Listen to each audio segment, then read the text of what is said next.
Welcome to Barnyard Language, honest talk about running farms and raising families. We are Katie and Arlene, an Iowa sheep farmer and an Ontario dairy farmer, with 6 kids, 2 husbands, and a whole lot of chaos between us. While this is a podcast for farm families, sometimes our content isn't for the whole family. So kick off your boots, reheat your coffee, and join us for some Barnyard Language. Hello, everybody, and welcome to another episode of Barnyard Language. We hope that things are all going well on your farms, ranches, homesteads, or wherever you happen to live. Maybe you're growing a tomato on your patio. We don't know. You know, one thing I was thinking the other day, Katie, is sometimes it feels like we're just throwing the podcast out into the world, and I assume that people are listening to it. But if you ever, felt inspired to just like send us a message and be like, hey, I listened to that episode and I liked it. Or, even, hey, I listened to that episode and I have these following things that you could improve on, that would be also okay. We're open to your input. So, drop us a line sometime. Let us know how things are going. And Katie, what's going on in Iowa? What's new where you are? Well, Arlene, funny story. When I was in college, I did a campus radio show. And I had a show from like 7 to 10 a.m. on Saturdays. Prime time for college students. Everybody's up and listening to their radio on a Saturday morning. Yeah, peak time if you want a radio show and want to be quite sure that no one actually listens to it. And it was literally recorded in a basement, and there was never anybody else at the radio station. It was a very solitary pursuit. And so a few months in, I asked if anyone would call just to prove that the world had not ended outside. That you were just in a basement talking into a microphone. And this guy called in, and he said, I listen to your show every week. I was like, sir, you must be the only person who listens at all. But thank you for calling. Thank you. And I said, did you want to request a song or anything? He goes, no. And he hung up. Like, that was it. Okay. Easy keeper, I guess. Thanks for checking in. He must have liked what you were playing. Yeah, appreciate that you're listening. Not much is going on around here. It's the second week of June. County fair starts this weekend. We're not exhibiting, but we do volunteer for the daycare's ice cream fundraising booth. So that's usually not... that sounds bad. It's usually not too bad.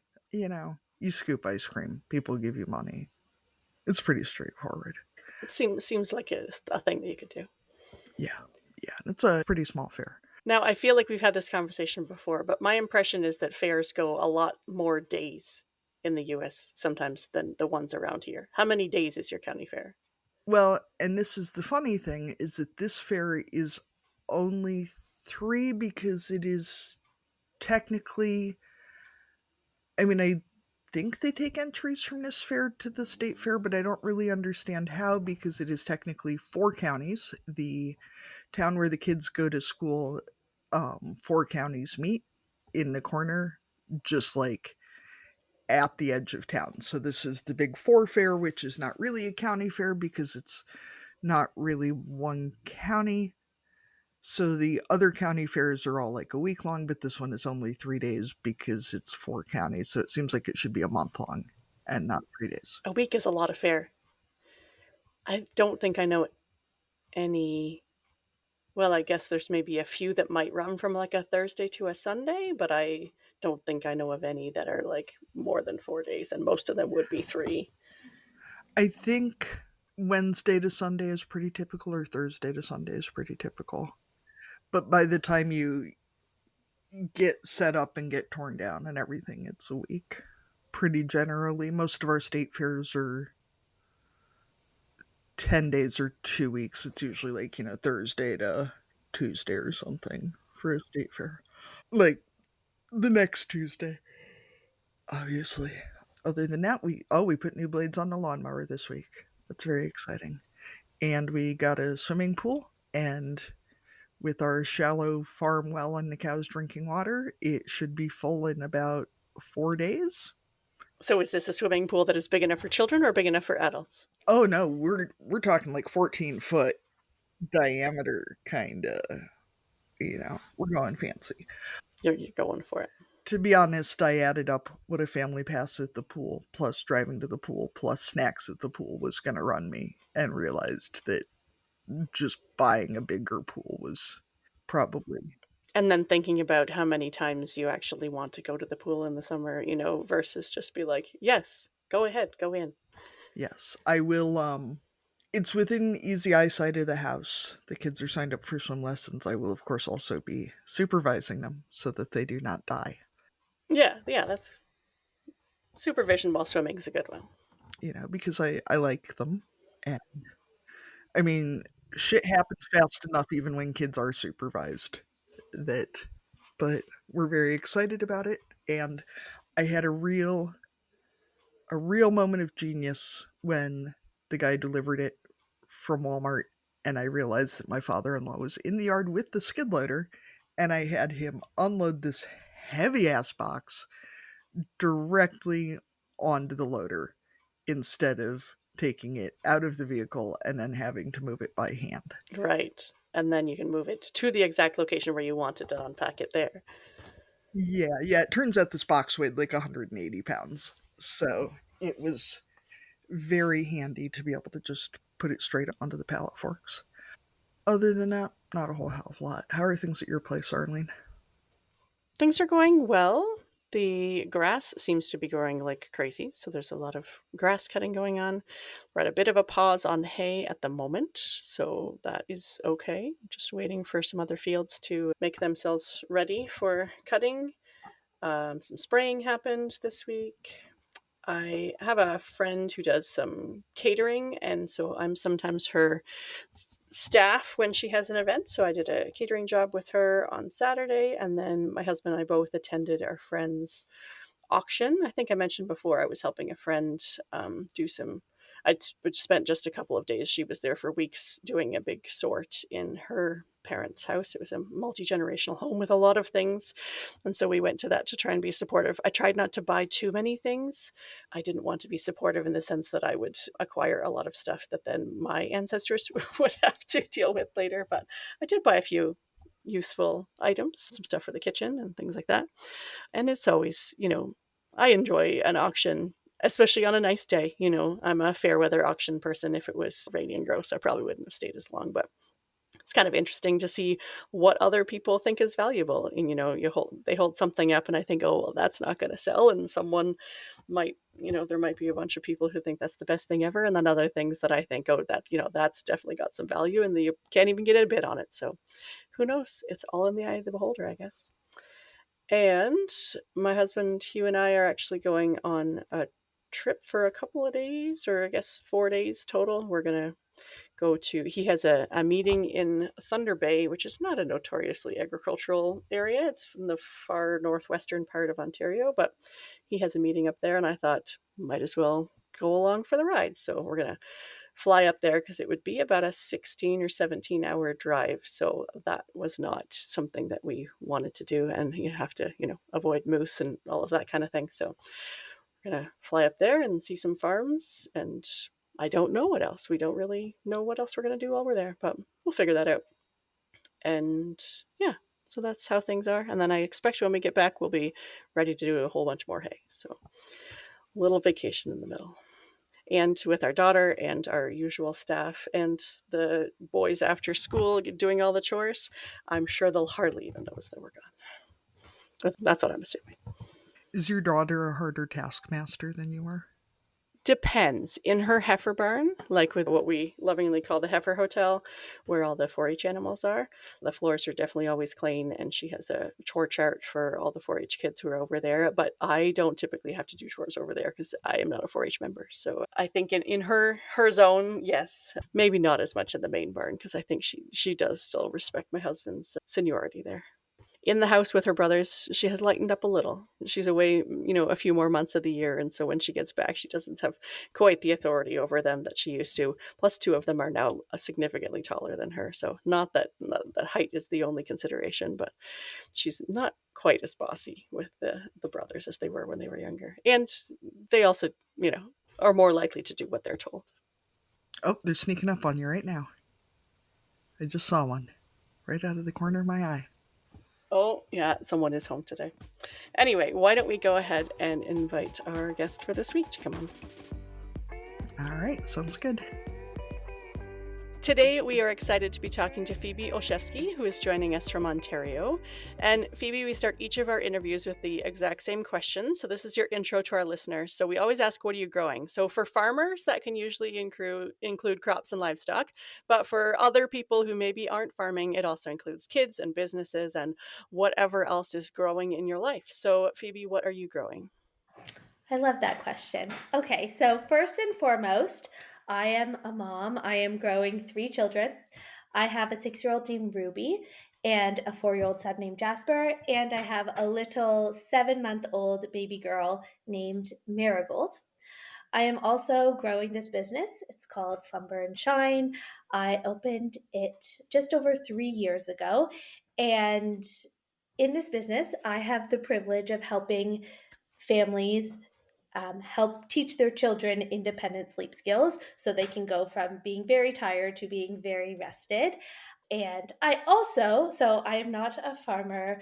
I don't have any livestock or anything like that, but I do have a vegetable garden that I am very passionate about. It is just a hobby, but my husband and I, we truly love our garden. It's our 5th year. And every year it gets a little bit better. Every year we make some mistakes and then we learn from those mistakes for the following year. Vegetables totally count. And do you have little sprouts coming out of the ground right now?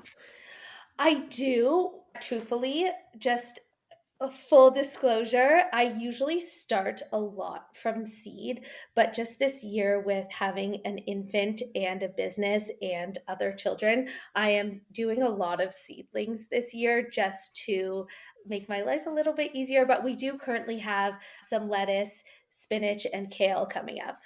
That is totally fair. I mean, someone else started those plants for you, and you're going to get them to the point where they make a vegetable. So it all counts, right? Exactly. There you go. Love that. It feels kind of like how we wouldn't say that if you adopted a child, that you weren't like doing the work of raising the child. You're adopting your plants. There you go. Yeah. Exactly. Love it. So I'm going to go ahead and preface because it's something that we try to really push on the show. Getting away from ever saying good baby, bad baby about kids who are easier sleepers or not, because as we've said before, it's not like your baby's robbing a bank. They are not bad. There are some kids who are easier and some kids who are less chill. And that's, I mean, there's grown-ups that are the same way. But as someone who had quote unquote good babies, it's really frustrating to hear people refer to less easy babies as bad. You know, my babies didn't like miraculously do something to be so good. I mean, they're exceptional humans in every possible way, and they really are the best babies in the world, but it's not because they slept. So, what are some of the stages of sleep that go with different ages and the transition points in those sleep habits?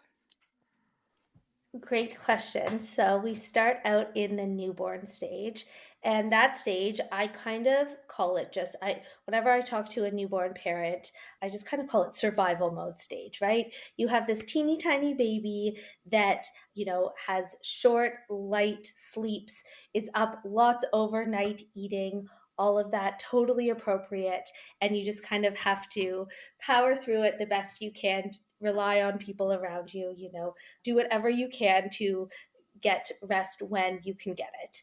And then we have this 4-month mark that everyone talks about, which is that 4-month regression. And I kind of hate, truthfully, that it's called a 4-month regression because what it actually is a progression in baby's sleep cycle.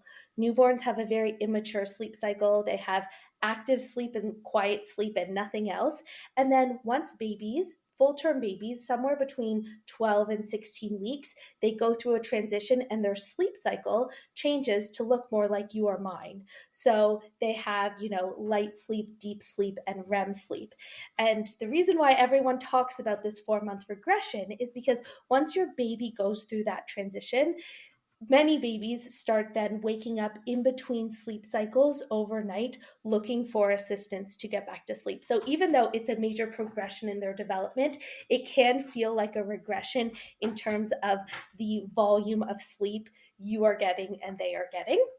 And then as we keep on going through the kind of, as babies grow, we have that 6 to 8 month range, which I'm currently in with my youngest, where babies typically drop from 3 naps to 2 naps. And then between 12 and 18 months, typically is when we see that 2 to 1 nap transition. And then as we get into those toddler years, we start seeing what I call bedtime shenanigans. I am sure both of you have experienced that before. The bedtime routine, which used to be 20 minutes, is now an hour long, and that one bedtime story has now become six, and then there's 3 songs, and then 4 trips to the bathroom, and then 3 glasses of water, that kind of thing. And the stuffed animals have to be lined up in this very particular order, and the blankets are, yeah, exactly.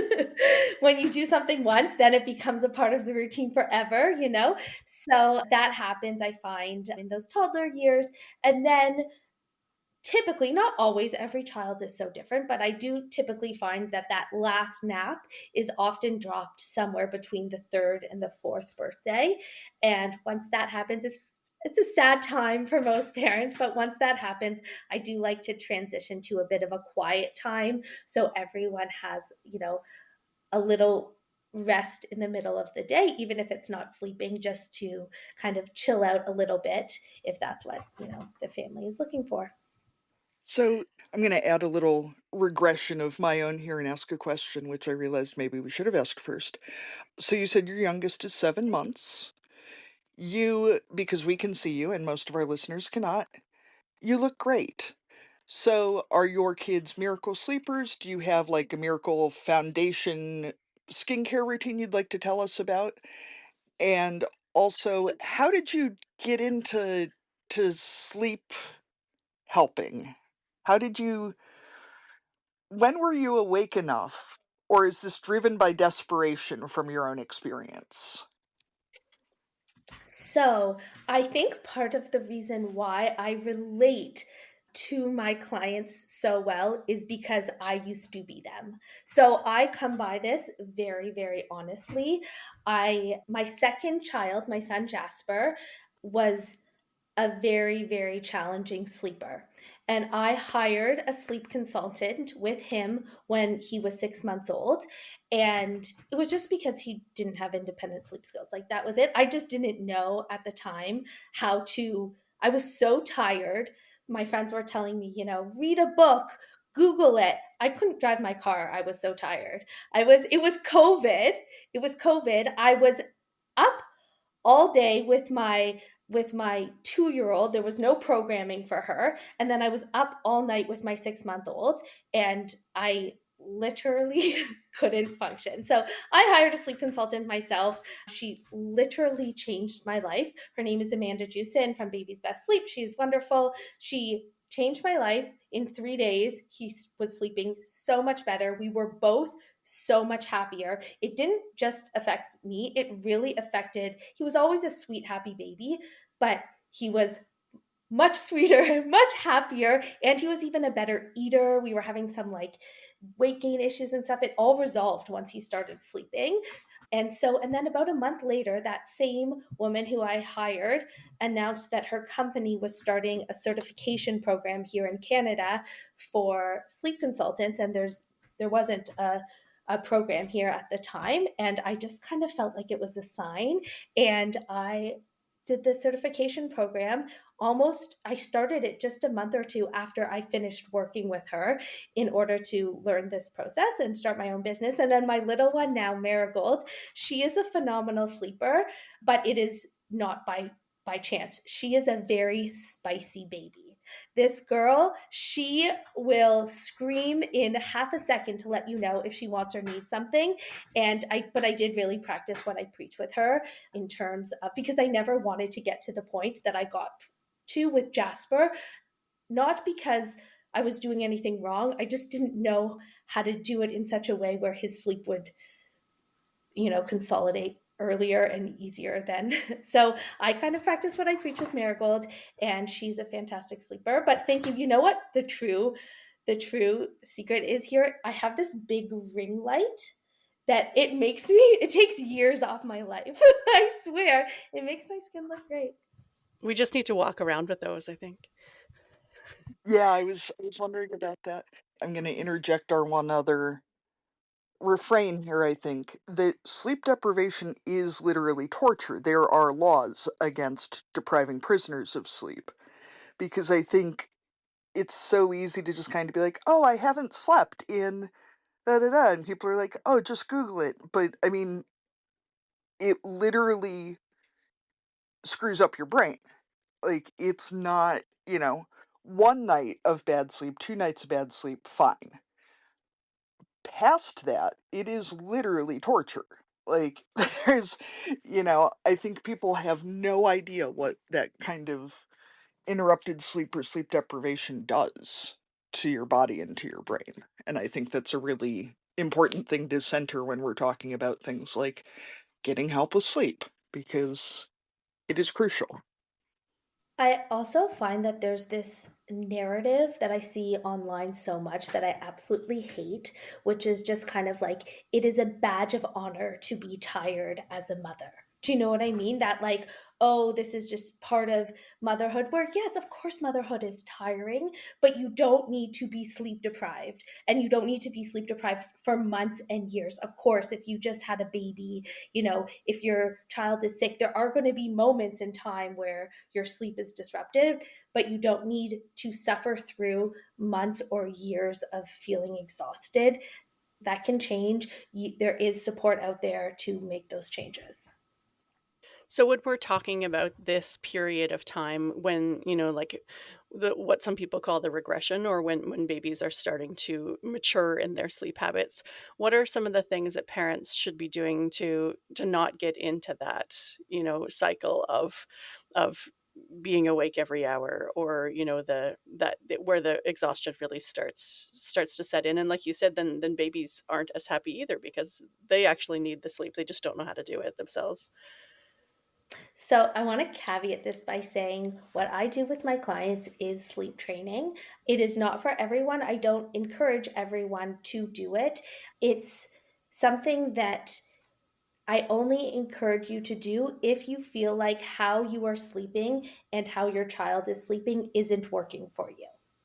Right? So, if your child is waking up a couple of times a night, but you like it and you feel like, you know, everything is good, keep doing what you're doing. But if you feel like what you're doing isn't working and you want to make change, you absolutely can. And you don't need to wait until you got to the point that I got to, where I couldn't drive my car, right? There doesn't need to be some major rock bottom. You can just make change if you want to. So the reason why, a quick little sciencey piece here, but the reason why that happens is when the sleep cycle matures, most babies are assisted to sleep. Think about a newborn. We rock them to sleep. We hold them to sleep. It's what we all do. It's how they get to sleep. But once that sleep cycle matures, let's use an example of a mother who is rocking her baby to sleep. So this baby is now 4.5 months old. They've gone through that regression, and now mom is rocking the baby to sleep at 7:30 p.m. And now he's waking up in between every sleep cycle or two overnight. And sleep cycles can be, 30, 45, 50 minutes. And he is looking for that same assistance to get back into his next sleep cycle. So that's what happened with me and Jasper.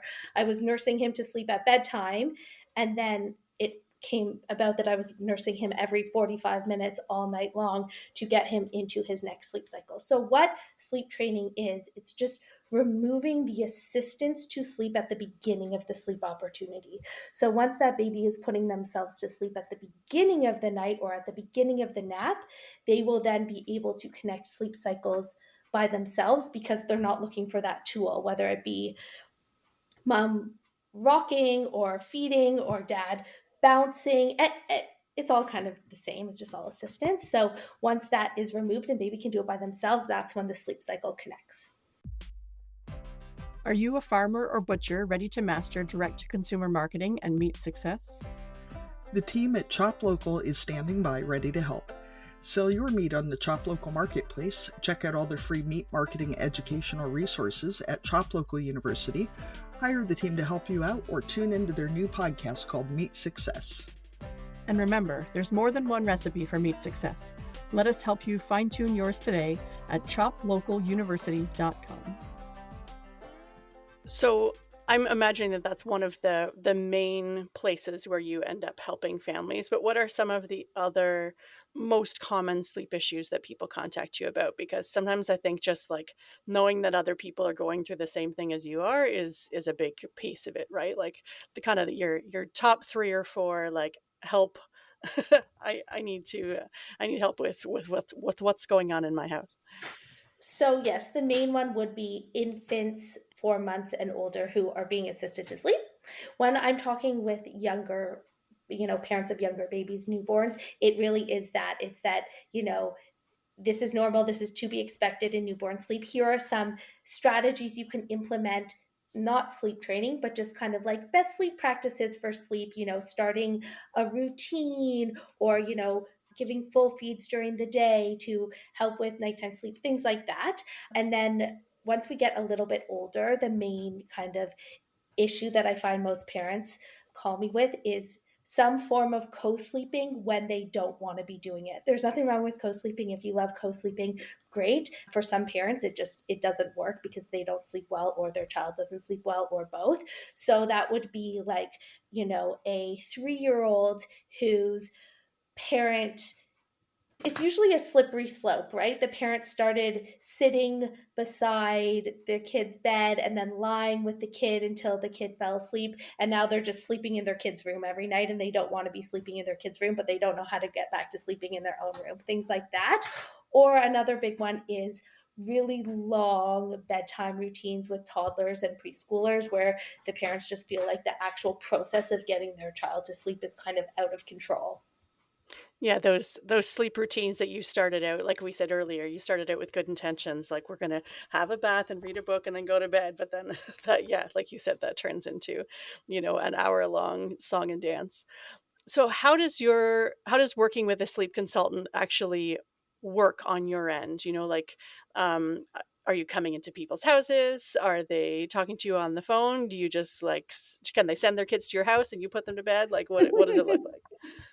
Great question. Okay, so I live in a very small town. There's just 5,000 people here. So the majority of my clients are virtual. So what it looks like this. So I do have some other offerings like newborn education, support calls if you have a sleeper where you're just trying to figure out, one issue, say a scheduling issue, or you're about to go on a big trip and you want to talk about how to handle sleep during the trip, things like that would be a support call. But my main kind of program is this 2-week one-on-one program. So what it looks like is this. You and I would get on a phone call. You tell me all about the challenges your family is facing with sleep.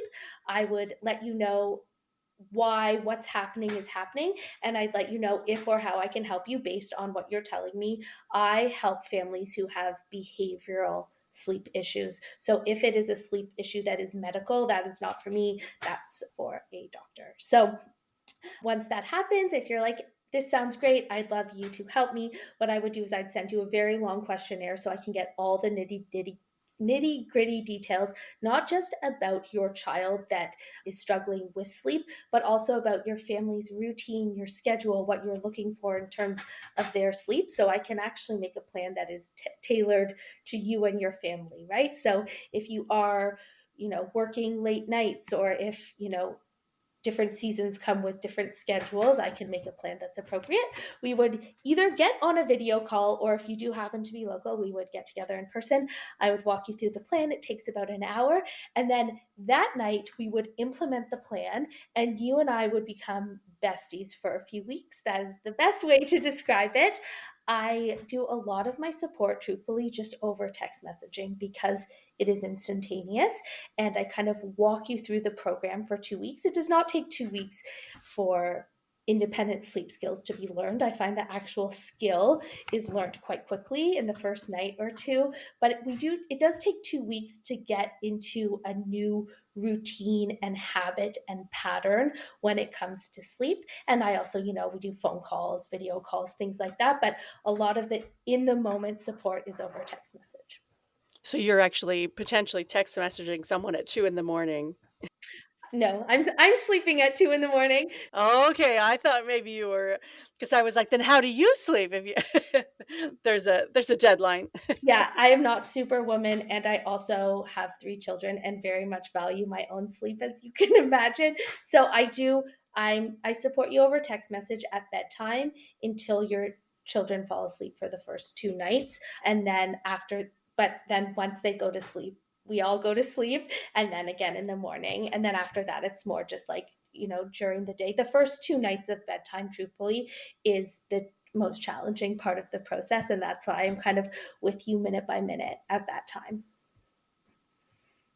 Phoebe, the other thing I wanted to bring up here is with sleep training, some kids need to yell it out before bed. My 8-year-old still does. She will talk until you say, "You need to stop talking."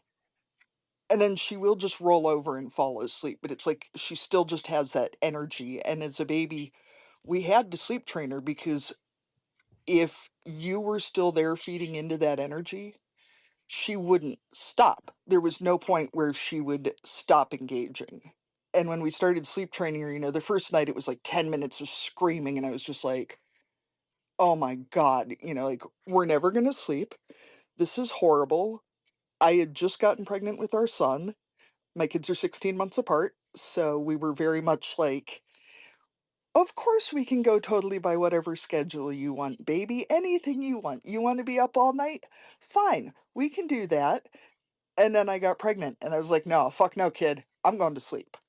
And she, being 7 months old, had not quite gotten that message about mommy wanting to actually sleep.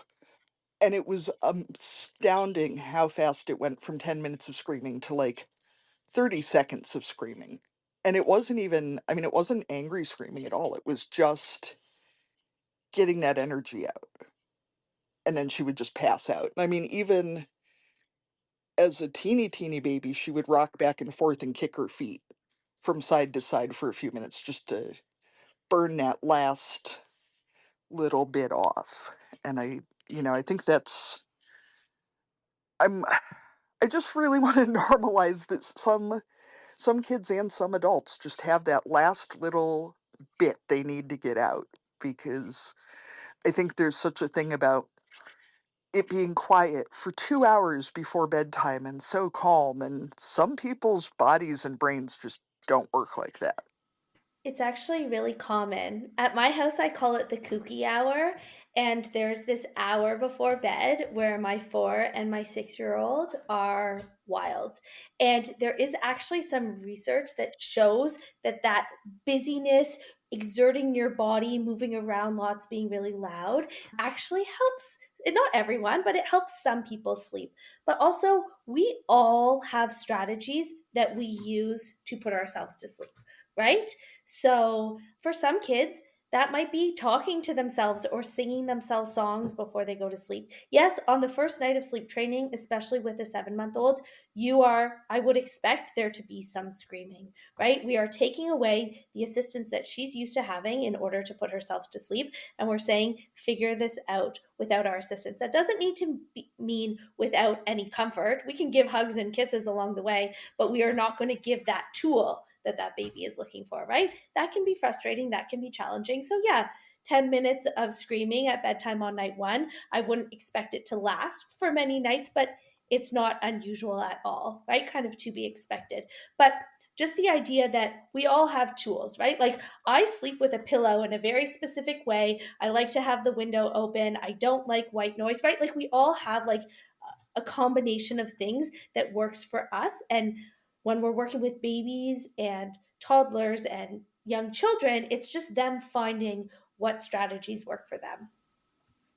There can be a lot of judgment around needing help with sleep, which is um kind of funny since I just asked our editor to cut out the part where I asked Phoebe if she would help me with my kids sleeping. So, just so y'all know, I mean, that's probably already ahead of this episode at this point, but Phoebe's going to help my kids and me, hopefully, sleep because it's supposed to be such a like thing that people just do.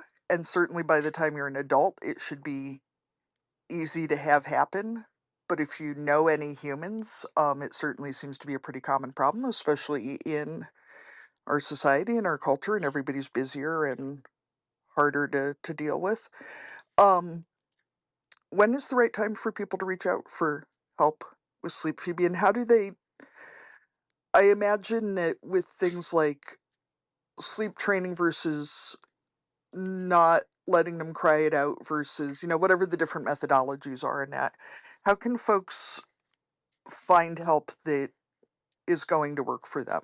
Um, and how do I am clearly not this person, but how do you identify that you are at a problematic stage before it becomes a capital letter problem and you've, I don't know, say, bought your kids new mattresses because you're sleeping in their bed every night, and by God, you're going to not be sleeping on a $50 Walmart mattress, for example.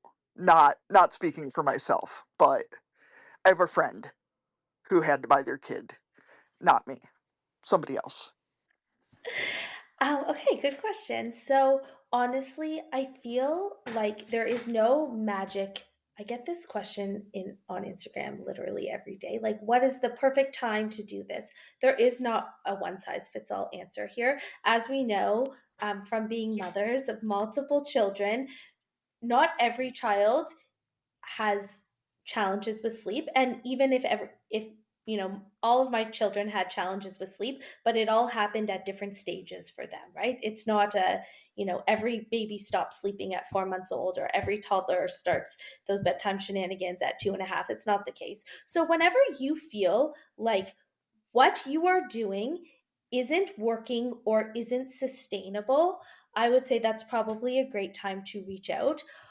Before I reached out to a sleep consultant with my son, I felt something that I can only describe as dread.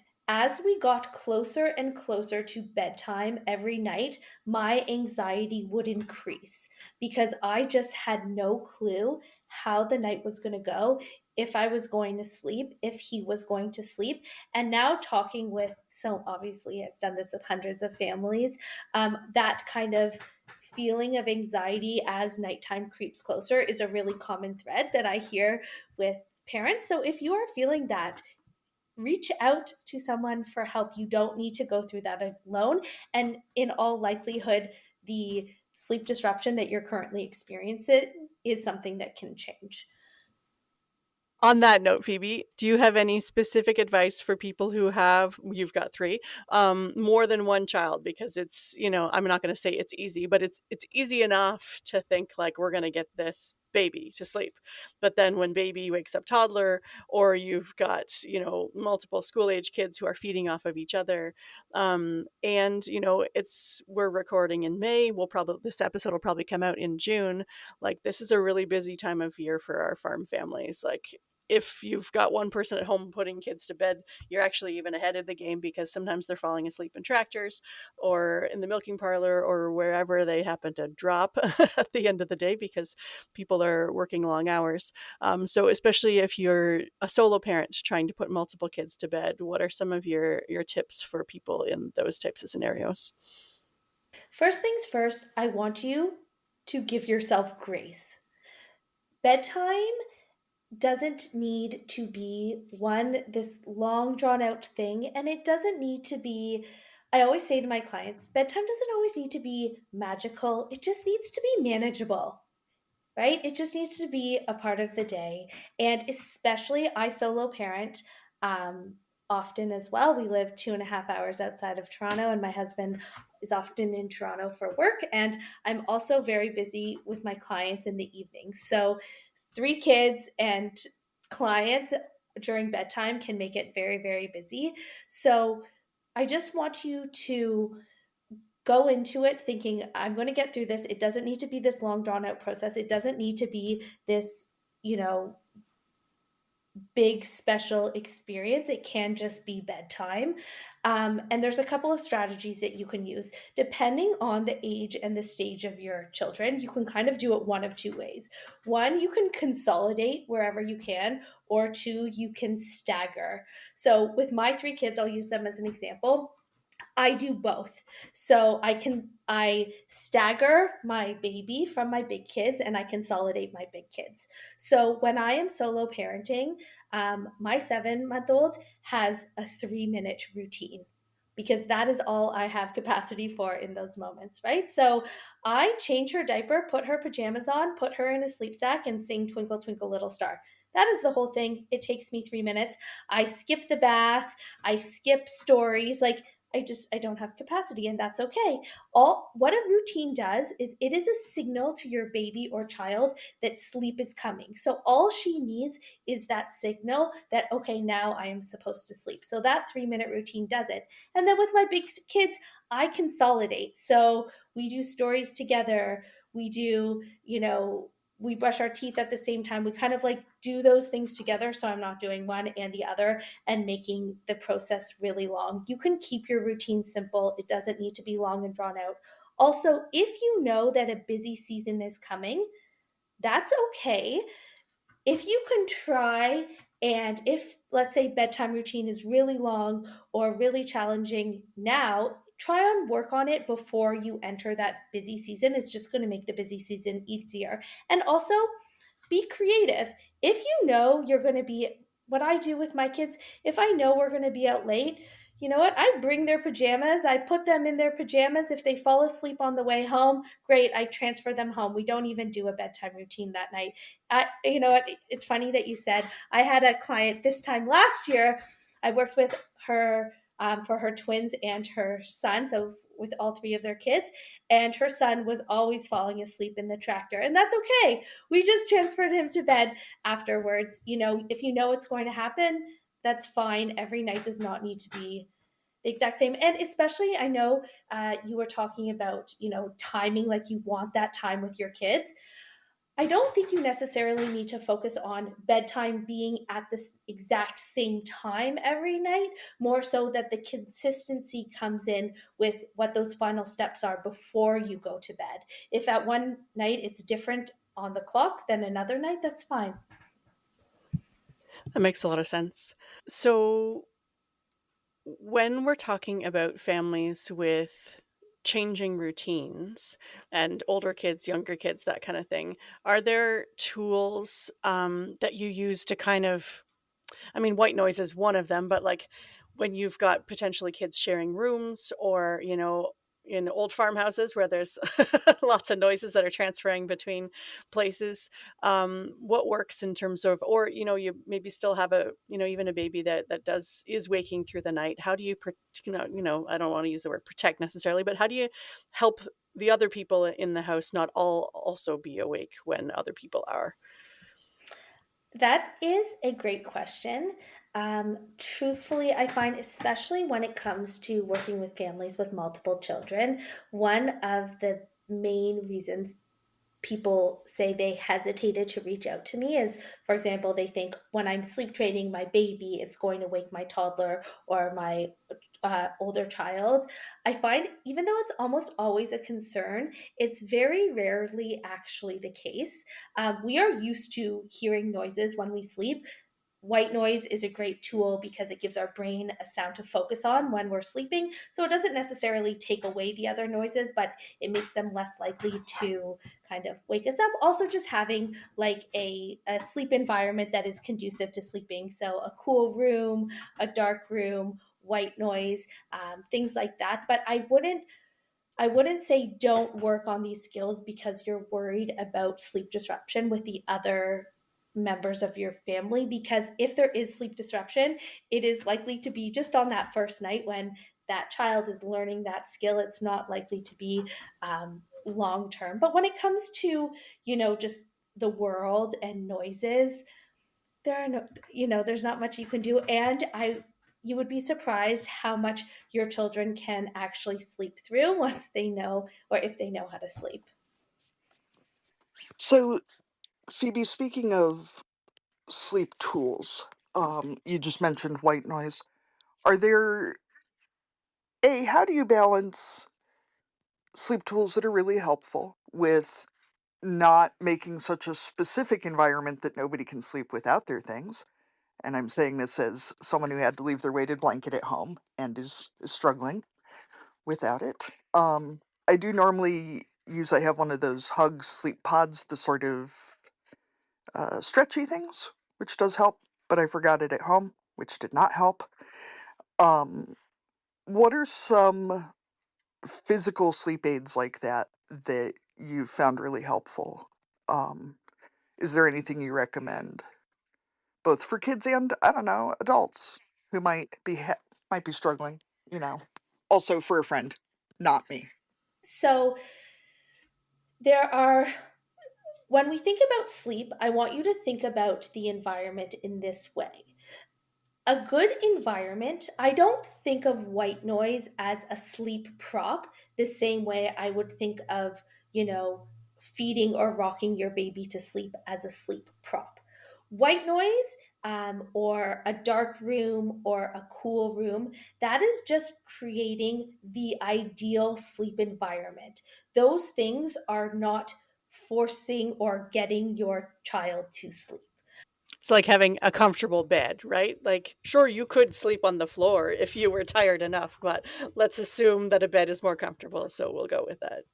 Exactly. So, yeah, you're really exhausted after a long flight. You get to your hotel and the bed sucks. You're still going to sleep. It's just not going to be as comfortable as if you were sleeping in a cool room with a super comfortable mattress and, a dark space, all of those things. So, I don't want, a lot of clients, when I speak to them initially, they kind of push back on things like a dark room or white noise or things like that because they want their child to have flexibility and be able to sleep in other environments. And from my experience, you're not giving them tools that they are going to then rely on forever. All you're doing is creating the ideal environment for them to be able to put themselves to sleep. So why not do that when you can? Phoebe, it feels like part of what you're saying too is the difference between them needing you specifically to do this very specific thing that only you can do correctly, at least, since I just listened to my daughter explain to me how my husband does not make ice water correctly, versus, you know, you can get white noise apps, white noise machines. Worst comes to worst, you can plug in a vacuum cleaner, a hair dryer, put the baby on top of the clothes dryer like my parents did. Like whatever. Those are very accessible things in a lot of ways. Weighted blankets or swaddling or whatever. Anybody can swaddle a baby, theoretically. Where mommy's singing these three songs in this order and then feeding and then rocking and then, these things that are very person dependent versus prop dependent, I think seems like it makes a huge difference too. Because I mean, obviously, I'm sleeping without my weighted blanket. I'm not sleeping as well, but I am sleeping. And it feels like that is a very specific line. Exactly, right? So my daughter Marigold, in the middle of the night when she wakes up, because we all wake in the night. I want to be very clear about that. We all have these brief awakenings in between sleep cycles, whether they are full awakenings and, or they're just like a brief lighter stage where you do a little jiggle or you turn over to the other side. These little movements that you and we already do in order to connect our sleep cycles, right? My son Marigold, sorry, my daughter, what was that? My daughter Marigold, she pops her thumb in her mouth. That's what she does in order to go back to sleep. My son, when I was really struggling with his sleep, he required me to feed him to sleep. So he wasn't able to do it on his own, right? So that's where the challenge is. We want to give our babies and our children the skills to be able to put themselves back to sleep with whatever strategy works for them, but them being able to do it on their own without an external, like you being the prop, that's where really that's the key to success. On that note, can we talk about those types of sleep aids like soothers, thumbs, that kind of thing? Because then we also get to that point where sometimes it's a dentist or, you know, somebody judgy in the grocery store saying your kid's too old for, to have a soother or suck their thumb or those types of things. I mean, I'm more concerned about, if it leads to dental issues, because I don't really care about the person who's judging what my kid is doing to soothe themselves. But when we get to a point where those types of sleep aids need to go, or we think that we can start weaning them off of them. What are your thoughts on that period?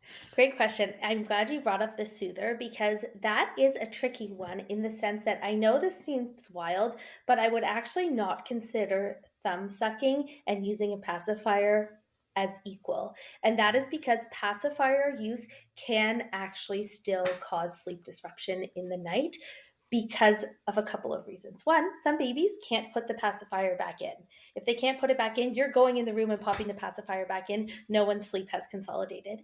And two, even those babies that can put the pacifier back in, I find for some babies, the act of trying to find the pacifier, even if there's 100 in the crib and putting the pacifier back in their mouth wakes them enough that they are not connecting sleep cycles. They are now awake. They are now crying. You're now going into the room. So pacifier use is tricky. And it's usually actually when I'm working with older infants, it's usually something that we actually remove the same way we would remove feeding or rocking to sleep.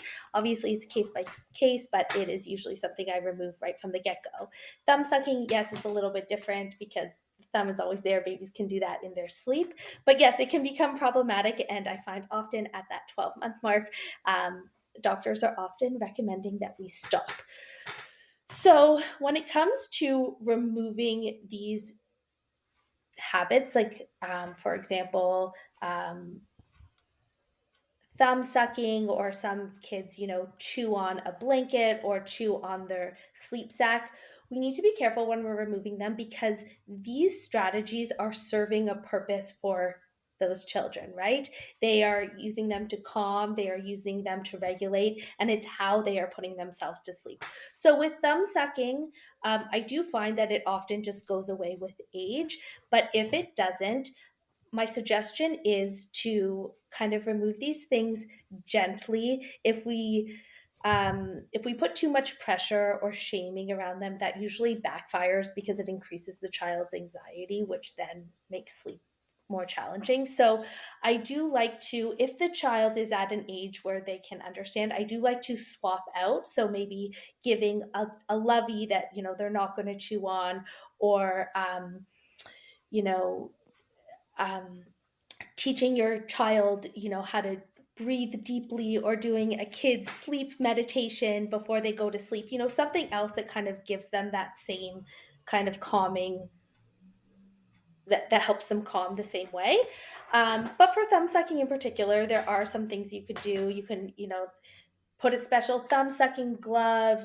There's this nail polish that doesn't taste good that you can put on. That's what my mom used for me when I was a baby. She said it was effective. You can, depending on if your child's a little bit older, like 3 or older, maybe doing a reward chart and, doing a fun activity after a few nights of no thumb sucking, and also just really preparing your child for the change that's happening. So reading stories about, no longer sucking your thumb, things like that. I find when our children aren't surprised, it usually is easier when it comes to a big transition. And then for pacifiers, if you do have a toddler or a preschooler who's still using them, I've seen lots of cute things. I've done lots of cute things with my clients in terms of having some type of like goodbye ritual, right? If your child is old enough to understand, maybe we're going to package them all up and send them to the hospital for the new babies that are arriving. Or I once had a client plant them in the garden, and then little treats grew the following morning and they had little like cake pops in the morning, something like that. So they understand like we are not using this anymore. But with pacifier use in particular, I find cold turkey does tend to be easier in terms of children understanding versus slowly reducing when they can have it. Podcasts are free to listen to, but they aren't free to create. Katie and I would appreciate your support as we work to build the Barnyard language community. Patreon is an easy way for you to make a contribution that goes directly to making the show. As a member of our Patreon community, you get to watch the video version of our weekly updates, complete with questionable hairstyles and clutter. With 3 levels of support, you can choose a tier that works for you. Keep the podcast going by becoming a patron today at patreon.com/barnyardlanguage. I know that my kids were late pacifier users, and that was, what worked for them and our family. And I always worried more about getting rid of it. And then, like you said before about, some of the other things that we've talked about, when the time actually came and we had that, it was like, we did kind of a, soother fairy, and they got a special, big kid toy or whatever. And then the soothers went away, and it was a cold turkey moment, like they're gone. I always thought that transition was going to be so much harder than it actually was. I mean, the first couple of nights, yes, but within like 3 or 4 days, something that I thought was impossible, that they weren't going to be able to sleep without it, they actually figured it out fairly quickly. That's interesting you say that. Can I tell you, after taking away pacifiers with literally hundreds and hundreds of families, there's a common thread that I've noticed, and that is that I feel like parents are more reliant on the pacifier than babies and children are. I have actually never had a child not be able to remove the pacifier. Like I've never had that situation where it doesn't work. They aren't able to sleep without it. But I find parents are so nervous about that transition and taking it away. I'm convinced it turns into a parent prop more so than an actual baby or toddler sleep prop. I mean, it is an easy one to be like, maybe they'll be quiet if I just hand them this, right? Yeah, exactly. Hush. So when we're talking about sleep, obviously we know not all kids are the same. And I know that from our conversation before we came on today, I know that you have personal experience about raising a child or children, or working with children who are neurodivergent. How does your approach to sleep change when you consider the differing needs of children? That is a great question. So I don't know if I mentioned this earlier. My oldest, Ruby, she is high support needs autistic and she has an intellectual disability. So um, autism and disability is a very, very big part of our lives. And I want to caveat this by saying I am not specifically trained in sleep for neurodivergent children. However, because I am very open about Ruby's diagnosis and I talk about it a lot on social media, I find that not a lot, but I've had many past clients whose children have similar diagnoses. Yep. And they are, and they come to me just because they know we live it, right? I have that personal experience. And I do think that having a child who, the world tells you your child should be hitting these milestones. They should be communicating this way. They should be doing these things, right? We grow up, right? And we watch our children grow and they are always compared to these places that they should be. And just having a child that has never once ever been at the place that she should be in any category whatsoever, it does bring a certain kind of compassion and understanding that I don't think I would have if my children were just all neurotypical. So I really do try and bring that lens to the families that I work with. So the reason why I do such an in-depth kind of, I talk to my clients and then I have them fill out this huge form and I get as much information as I possibly can. It's because I want to build a plan that works for you and your child where they are at in this moment, not a plan that works for a 4-year-old because you told me your child is 4, right? I just think that type of It's a type of empathy that I don't think I would have else otherwise. I think too, Phoebe, it's so great as someone who is neurodivergent and is raising kids that are almost certainly also neurodivergent, that you have that experience of, when folks say, "Oh, I have a hard time sleeping with a lot of noise." And for some folks that might be like heavy traffic noise with honking, but for some neurodivergent folks, probably some neurotypical folks, I don't know.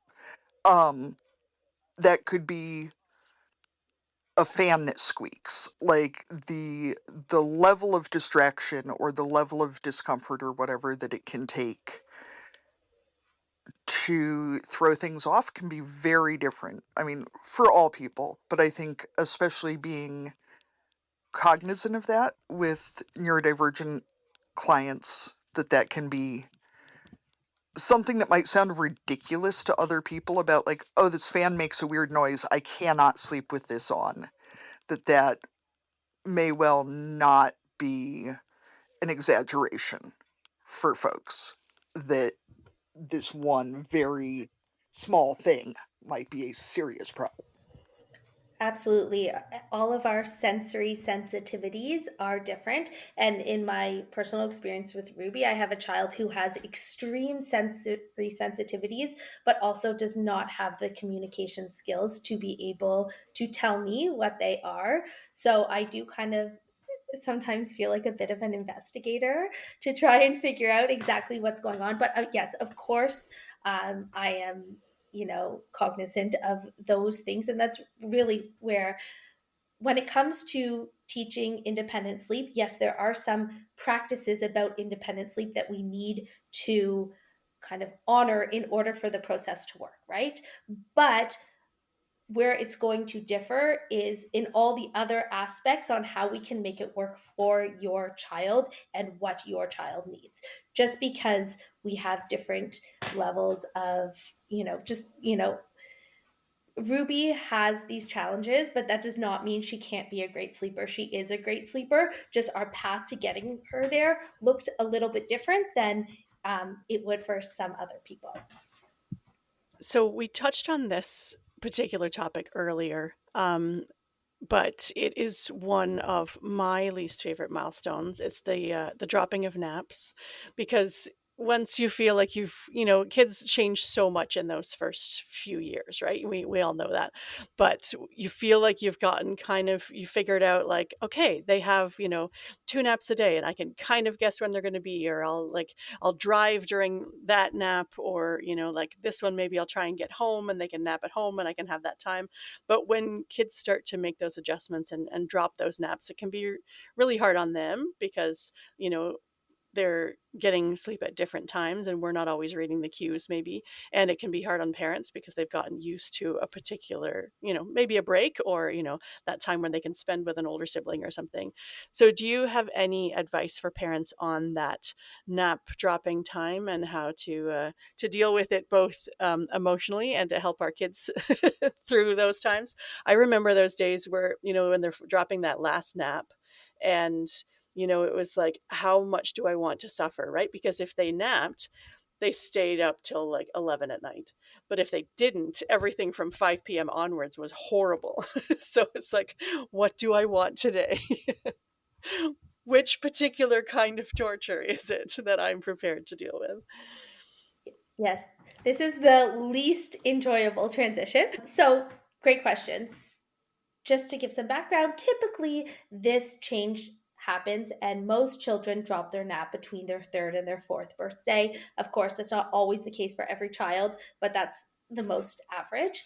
And so the tricky thing about this transition is some children, it goes one of two ways. Some children, they just start shortening their nap, skipping it here and there, and then they kind of naturally, they drop it themselves. But then there are other children who actually prefer daytime sleep over nighttime sleep. So they still will take these epic naps if offered, but the rest of their sleep goes completely to shit, right? So that's when you get those 11 p.m. bedtimes, or getting up at 4:30 in the morning ready to start the day, things like that.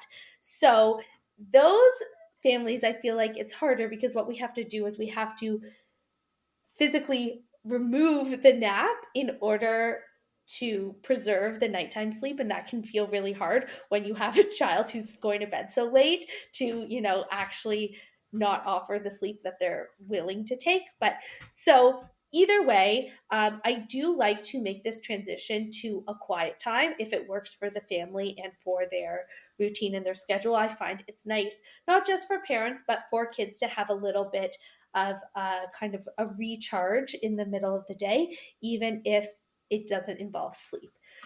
So, if you're transitioning from nap time to quiet time, this would be my recommendation. It would be to go out and get an okay to wake clock, like a Hatch. There's a million on Amazon, like whatever you want, really, just something that is a toddler clock. So you can show your child when it is quiet time and when quiet time is over. So, your clock can glow a specific color, it can have a specific time when quiet time is happening. I would not recommend starting with a full hour of quiet time. That's not going to work for anyone, but maybe start with 20 minutes and then gradually lengthen it over time as your child gets used to having some independent time in their room.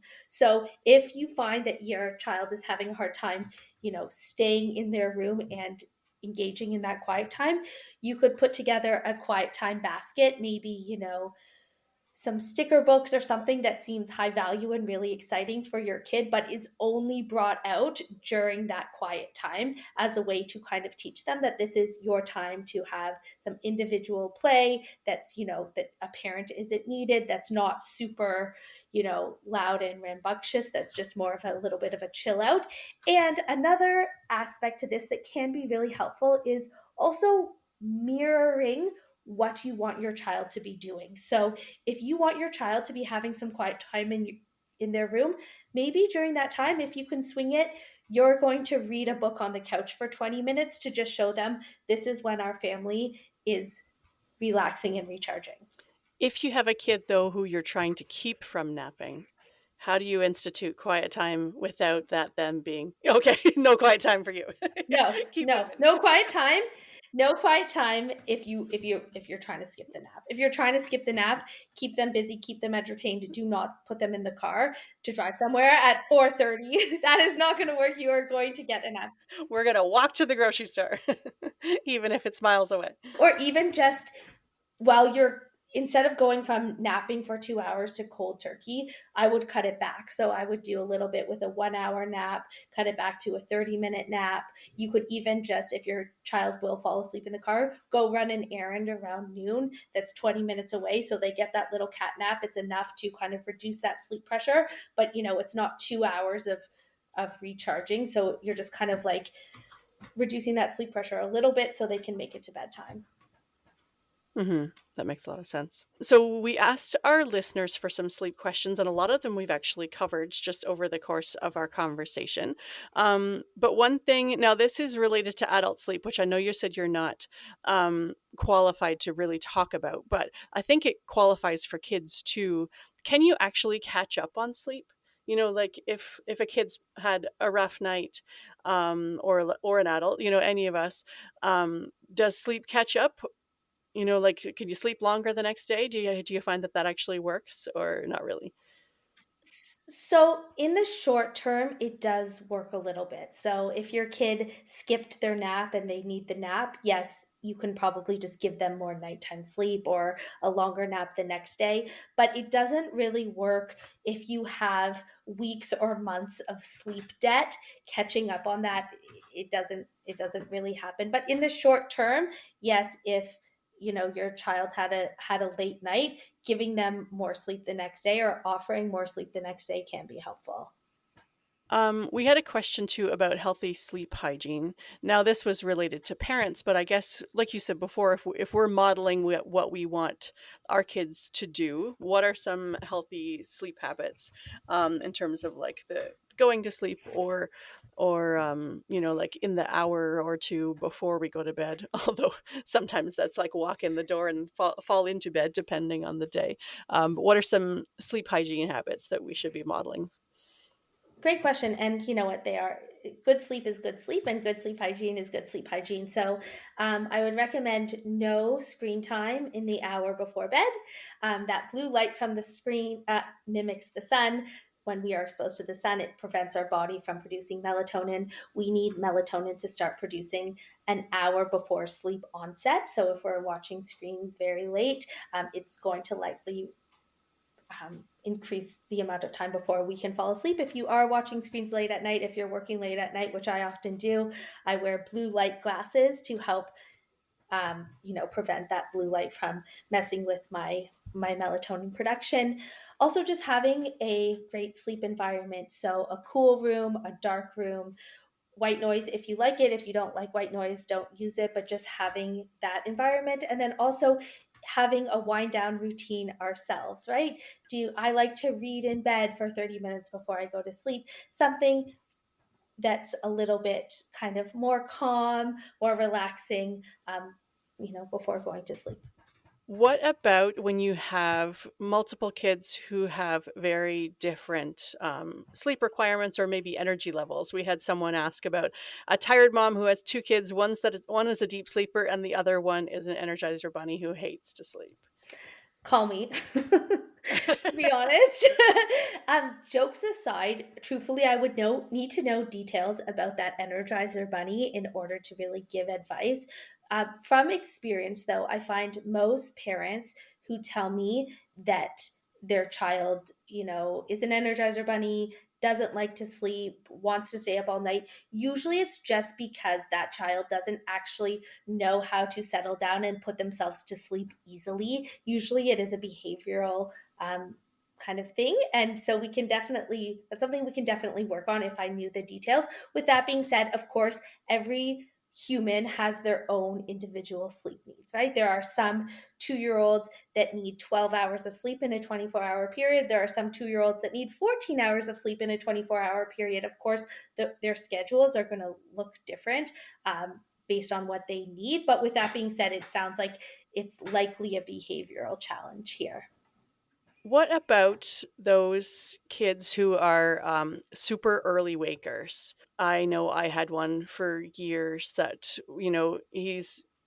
he could get up and milk the cows with my husband if he wanted to, because he was back before I was milking cows in the morning, because I had such an early waker and I wasn't in a place where I wanted to take him to the barn. But if you've got one of those kids that is consistently up, like before 5 in the morning, or, even just a time that really is hard for then you to function the rest of the day, because it feels like sometimes, like my kid, for example, slept really well through the night, but then it was that early wake up that we couldn't seem to break. Great question. And it's very timely. I get literally 5 to 10 questions a day at this time of the year about early morning wakings. And in January and February, I don't get any. And that is because of the sun, right? So that is one possible reason for early morning wakings. There's a couple. So, truthfully, the reason why it's so prevalent at this time of the year is because of the sun, especially when we're talking about infants. They are extremely sensitive, toddlers too, to light coming in the mornings. And even with eyes closed, if some of that natural light is hitting their eyelids, that can be enough for some children to wake. So really blacking out a space can be helpful. But there's a couple of other things. Yes, I have met a couple of kids, and this might have been yours as well, that are truly just early morning risers, and we can tweak their sleep schedule a million different ways, but it's always going to result in that early morning. Sometimes it can be overtiredness. It can also be undertiredness. If you are putting your child to bed early and they are maxing out at 10 hours or 11 hours of overnight sleep, which is extremely appropriate, they might just be waking because they are no longer tired. But also, one thing I find that can be helpful is not reinforcing that early morning. So if we're talking about, let's say, a 7-month-old baby, if that baby is waking at 5:15 every morning, bright-eyed and bushy-tailed, and I'm going in there and trying to nurse her back to sleep, that feeding and that engagement at that time of the day is going to act like an alarm clock, and I'm going to see more of those 5:15 wakings. I was going to ask Phoebe if you have a ballpark of how many hours of sleep we should be shooting for by sort of maybe even like babies, toddlers, preschoolers, and school agers, something like that. Because I feel like if, God forbid, you ask Dr. Google, you will get, you know, school agers need somewhere between 3 and 27 hours of sleep per day. I'm like, well, cool, that was helpful. Thank you. Like, When we're talking infants older than 4 months, so like let's say, 4 to 6 months, we're looking at, I want to say, between 12 to 15 hours of sleep a day. Before that newborn stage, we're talking lots and lots of sleep a day. Between 7 and 12 months, we're looking at 12 to 14 hours of sleep in a 24-hour period, typically. And then after that, 1 year olds, 2 year olds, we're thinking 11 to 14 hours. And then I have to check for older than that. And then school age kids, it does go down a little bit and it can be as low as 9 to 10 hours. But the key with sleep needs is there is a range for each age that is appropriate, but really how you know what's working for your child is if they are seeming well rested and happy, right? I see this a lot with twins. Twins often, I'm a twin. I can talk about me and my brother. We had different sleep needs as a child. I needed more sleep than him. So you can have 2 1 year olds that are exactly the same age that are twins, and one needs 14 hours of sleep and the other one only needs 12. And that is okay, but there's nothing you can do to make that 12-hour a night baby need more sleep. That is just internal to them. I run across this issue lots when people call me and they say, but my friend's 6 month old baby is sleeping 12 hours a night and my baby is only sleeping 10 hours a night. Both are appropriate, and both are totally fine, and both are likely what your child needs. so, Phoebe, I'm wondering if our kids are, for example, for my friends' kids who are not my kids, is it safe to assume that if our kid is waking up naturally in the morning that they're likely getting enough sleep? Or will they just keep, I mean, there's got to be some point after which they won't just keep sleeping, right? If your child is waking and seems well rested and they aren't super tired in the late afternoon, and they seem like they're rested and happy, they are likely getting the sleep they need. With that being said, when we're talking about younger children and babies, there's this old saying, I don't know if any of you, do you remember, like, never wake a sleeping baby. I actually find that for some really great sleepers, you actually have to wake them all the time if you want to maintain that really great sleep, right? So it kind of goes both ways. But yeah, for an older child, if they seem like they are well rested, they likely are. That is the best indicator on rest. All right, so Phoebe, we ask all of our guests if you were going to dominate a category at the county fair, what would it be? And categories can be real or made up. Okay, it's going to have to be a made up category because I don't think I would dominate anything at our local fair. But if it was a made up category, I would say I would get the gold medal for best motivational voice notes or parent pep talks. When I say that I am a sleep consultant and I help you teach your child independent sleep, what I really am doing is I am a parent cheerleader. I am cheering mom on and supporting her. Not always mom, but truthfully, I mostly work with moms when they are making changes to their routine and their schedule. And that can feel really hard for a parent, and it can feel nerve wracking and all of those things. And I do think that my support along the way is really sometimes the key to success. I love it. That is a great skill to have. So we will move into our cussing and discussing segment. If you're a listener and want to submit one, you can use our SpeakPipe or our email to submit either a voice memo or just an email that we will read out for you. Katie, what are you cussing and or discussing this week? Well, it's getting towards the end of May when we're recording this and talking about sleep and busyness and all of that. And obviously, some accidents are unavoidable. But I saw thank God, a Facebook friend this week posted a beautiful floral arrangement, and I was like, "That's quite an arrangement." And she said that a man had sent it to her, and that man was not her husband. And I was like, "Well, okay, you're just gonna put that out there. That sounds like trouble potentially." Turns out she lives rural and she was working from home last Friday and looked out the window. They live on a dead end. There's no cell phone service. There's no traffic by their place because they live on a dead end out in the sticks. Anyway, there was a grain truck out there that was overflowing, being loaded out of the bin. And obviously, normally you want the corn to stay in the truck and not on the ground.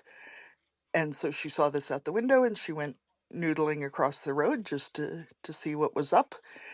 And the farmer who had been filling the truck had become entrapped in the corn in the bin and would have suffocated, as happens to folks who become entrapped in bins like that and aren't helped fast enough. And I mean, thank God she saw it and noticed and saved this man's life by, doing what needed done to get him the assistance to get out. But especially this time of year, folks are exhausted, accidents happen. But please just be careful. And if you notice something, I mean, maybe you're being nosy. Maybe your neighbors think you're a nosy pain in the ass because you investigate everything all of the time. I'm honestly okay with that if it means that when you see something like a grain truck overflowing that seems weird, you don't just let it slide. And, so Mandy Dudensing of Postville, thank you for helping out because, there's few enough farmers who really need everybody we got. And yeah, it was kind of a long rambling one for today. But I feel like everyone I know who's been hurt or killed was doing something they do all the time. And it's a it's a good reminder to just be aware. Anyway, Phoebe, what do you have to discuss today? Um, I just have to say I relate to that so much. My daughter um, got out. We have a high lock on our door. Last weekend, somehow she got out and she was like on the driveway. We didn't know. And a woman was driving by and it just looked unusual to her. She wasn't wearing shoes. She was like sitting on the driveway. She does like kind of funny things sometimes. And she came and knocked on my door. And I am so thankful for that person. And I couldn't imagine what would happen to my daughter if she hadn't had just been like, hey, this is unusual. I'm just going to be nosy and see what's going on. So, side note, but yes to that. What I wanted to discuss is something that is top of mind because this happened to me last weekend and it pissed me off, even though it was well meaning. But I was at the grocery store with all three of my children, and this little old lady came up to me and she said something along the lines of, like, enjoy every moment because it goes by so fast. And Oh, fuck off, old lady. I'm sorry. Oh. right? I was not enjoying that moment in the least bit. I was sweating and panicking because my 6-year-old was stimming. She was like screaming like happy shrieks, but it was not super, like, it was very loud and we were at a grocery store. My 4-year-old was whining and my 7-month-old was crying. And I just wanted to be like, That was not the best moment. fuck off. Because you know what? No, and I love being a mother and I love being a parent, but I think this like idea that we have to love every moment of it is very toxic because some moments suck. And that's okay. You can still love parenting and not love it every second. That's not helpful right now. Exactly. There are a lot of things that we can enjoy, but we do not have to enjoy them every second of the day and night, right? We can also enjoy the sleep. I heard a reference to this recently that it's like walking into a house that's on fire and being like, it's really important to have smoke detectors and fire extinguishers. Like, yeah, you're not wrong, but also not the time. All right? And I feel like I'm trying to train myself to find more encouraging things to say, because I feel like these people generally do mean to be encouraging, but enjoy every moment is not encouraging. You can just tell people they're doing a good job. And that the fact that they have not mailed their children to someone else is often evidence enough that they're doing a good job. Arlene, what do you have to cuss and discuss today? So I think I may have mentioned this before, but we're 4 seasons in and I can't remember all the things. I was just thinking about, on the topic of sleep, I have older kids. I've got teenagers, 3 teens and a tween, I guess we would call him now. And the idea that now they want to stay up later than I do, which they can do. They will put themselves to bed. They're fairly responsible, but I don't know if it's guilt. I feel obligated sometimes to wait up until they go to bed, and that doesn't work for me because they don't have to get up and milk cows in the morning, and I do. So I just need to like remind myself that yeah, they don't have to get up as early as I do. If they're going to get the right amount of sleep and I'm going to get the right amount of sleep, then I sometimes need to go to bed before my kids. But it's a hard one to get used to because for so long it was like, well, I can't sleep until the kids do. But now it's the other way around. I don't have to sleep when the baby sleeps when they're 15.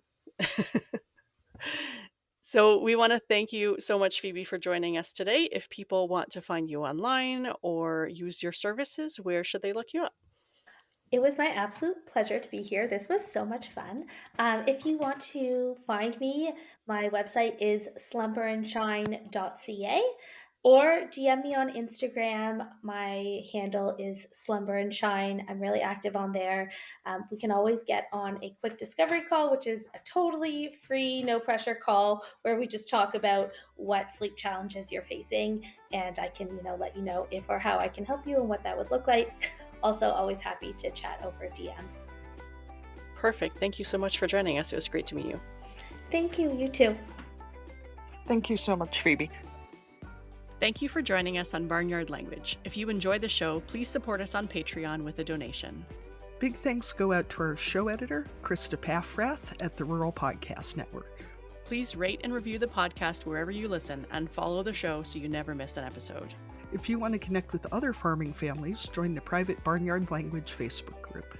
We are always in search of future guests for the podcast. If you or someone you know would like to chat with us, get in touch.